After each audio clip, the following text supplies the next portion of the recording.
구원의 말씀.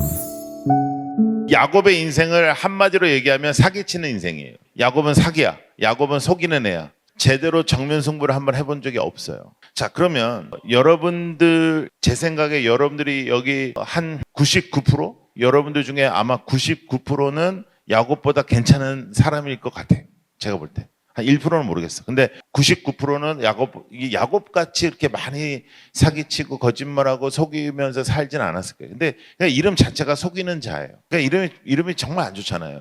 그런데 이제 야곱이 다시 본향으로, 이제 고향으로, 집으로 돌아가야 되는데 문제는 뭐냐면 에서가 있는 거죠. 근데 에서는 아주 강한 남자예요. 에서는 아주 강하고 그리고 싸움에 능통한 사람이에요. 근데 에서가 지 부하들 이끌고 막 나오는 그런 모습 속에서 야곱은 이제 완전 쫄아 있는 거예요. 근데 다른 데 갈 수는 없어요. 근데 그때 하나님이 야곱을 만나 주신다는 거예요. 여기서부터 우리는 성경을 읽을 때 하나님이 진짜 나를 좋아하는구나. 하나님이 진짜 나를 사랑하시는구나. 하나님은 나를 정말 살리시고 싶어 하시는구나. 야곱과 천사의 이 씨름은 사실은 그냥 씨름이 아니고 야곱의 정체성을 바꾸는 시간이에요.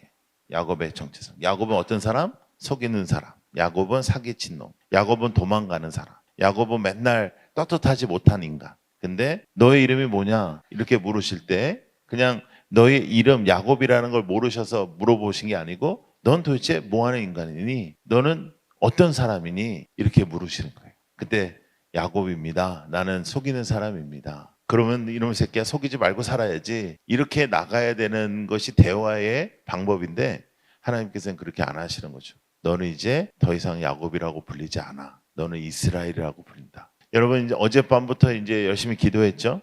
여러분들이 이제 기도하고 오늘 밤엔 더 열심히 기도할 거고 그리고 이제 내일은 이제 우리가 집에 갈 거고 우리는 사실은 수련회 때 그전에도 왔었고 또 수련회 그전에도 기도를 했었고 또 그때도 막 울고불고 난리 나고 막 죽여달라 살려달라 막 하고 막 옆에 있는 놈 끌어당기고 막 찬양하고 막 바짝바짝 뛰고 그런 다음에 이게 오래 안 갔단 말이에요.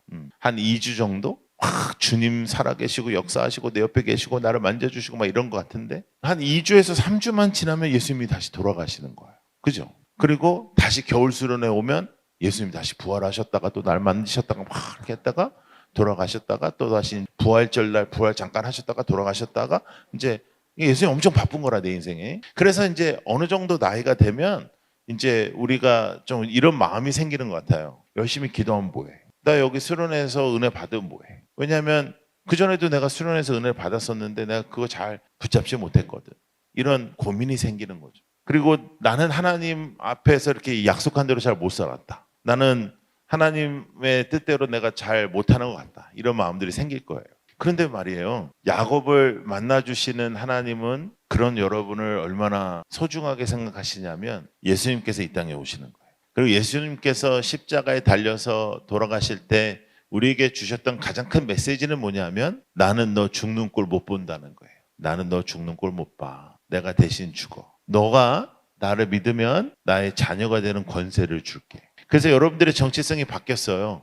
그냥 우리는 죄인이었고 그냥 우리는 잘 못하는 애였고 실패했고 또 실수하고 맨날 똑같고 맨날 자빠지고 넘어지고 맨날 비슷비슷한 것 같은데 하나님은 여러분들에게 새로운 정체성을 주셨어요. 하나님의 자녀, 하나님의 자녀가 되는 능력을 주신 거예요. 그러니까 우리 하나님은 우리 아버지시고 우리 하나님은 나와 동행하시는 분이시고 하나님께서 여러분들과 함께 하시는 거죠. 그래서 우리의 정체성이 완전히 바뀐 것입니다. 그 정체성의 바뀜 속에서 하나님께서 원하시는 것을 우리는 붙잡을 수 있는 거예요.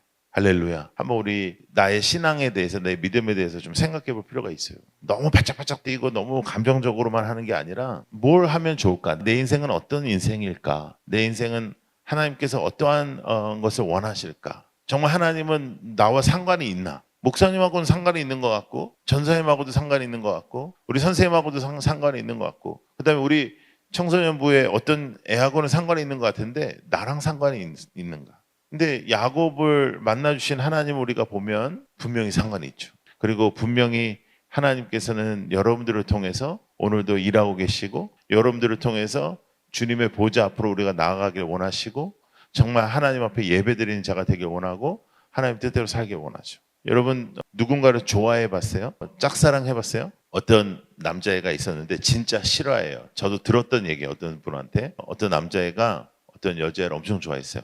대학교 다니는 여자애는 미대생이에요. 남자애는 뭘 공부했는지 모르겠어요. 여자애 너무 좋아했어요. 너무 좋아해가지고 매일 아침 가서 여자애가 미대생이니까 뭐 이렇게 도구가 많잖아요. 그 도구를 다 들고 항상 같이 학교를 등교하고 그랬어요. 근데 이 여자애는 이 남자애가 별로 마음이 없었어. 그러면 마음이 없다 그러고 하지 말라고 해야 되는데 못돼 처먹어가지고 받는 건 다 받는 거예요. 그래서 매일 아침마다 와가지고 그걸 다 들고 이제 갖다 주는 거죠. 근데 하루는 이제 5층인데 이 강의실이 5층까지 그걸 갖다 주고 가려고 그러는데 이 여자애가 뭐라고 하냐면 나 커피가 한 잔 마시고 싶다 그러는 거예요. 근데 커피 자판기는 1층에 있는 거예요. 여기 엘리베이터도 없었는지 하니까 1층까지 가 또 쏜살같이 뛰어 내려갔어요. 쏜살같이 뛰어 내려가지고 커피를 마시고 싶다니까 커피를 2잔을 뽑아가지고 쏜살같이 뛰어 올라왔어요. 근데 이 여자애가 뭐라고 하냐면요. 왜 2잔 가져왔어? 난 너랑 같이 커피 안 마셔. 이렇게 얘기하는 거예요. 근데 이 남자애가 뭐라고 했냐면요. 헉헉대면서 내가 너 따뜻한 커피 마시게 하려고 계단을 뛰어 올라오니까 이게 흐르잖니. 그래서 요거랑 요거를 더해서 널 주려고 한 거야. 이렇게 한 거야. 그래가지고 결혼했어요. 중요한 건 뭐냐면 여러분 사람이 있잖아. 사람을 사랑해도 그런 짓을 합니다. 사람이 사람을 좋아해도 위대한 일을 해요. 하여간 상상을 초월한 일을 해요. 근데 하나님이 나를 사랑하셨다. 그럼 하나님은 어떻게 사랑을 표현하셨냐? 하나님은 이 땅에 오셔서 십자가를 지셨다. 나를 위하여. 그래서 야곱만 이름을 바꾸신 게 아니라 여러분의 이름도 바꾼 거예요. 우리는 죄인이었어요. 우리는 지옥 가는 사람이었어요. 우리는 실패자였어요. 우리는 뭐 암만 노력해도 안 되는 사람이에요. 그런데 하나님이 아니야. 너는 나의 아들, 나의 딸, 하나님의 자녀. 하나님의 자녀에는 권세, 능력이 있는 거예요. 그러니까 여러분 더 이상 쫄면 안 돼. 자꾸만 이렇게 나는 안 된다 생각하고 나는 뭘 해도 안 된다 생각하고 나는 뭐 이렇게 안 될 거라 생각하고 그러면 안 돼. 공부를 못하는 거랑 안 되는 거랑은 상관이 없어. 공부를 못해도 괜찮아. 다른 거 잘하는 게 분명히 있을 거고 하나님께서 달란트를 다 주셨고 하나님께서 여러분들의 미래에 하나님께서 기름 부어 주셨고 하나님께서 여러분들과 함께 한다는 걸 분명히 믿는 것. 너의 이름은 하나님의 자녀라. 그것을 붙잡는 거예요. 근데 이제 목사님도 이런 캠프나 이 사역을 엄청 오래 했단 말이에요. 30년 넘게 했단 말이에요. 그러니까 그 세월 속에서 그 정말 하나님께서 여러분들에게 원하시는 것을 여러분들이 찾을 때 제일 여러분들이 행복해 보이더라고요.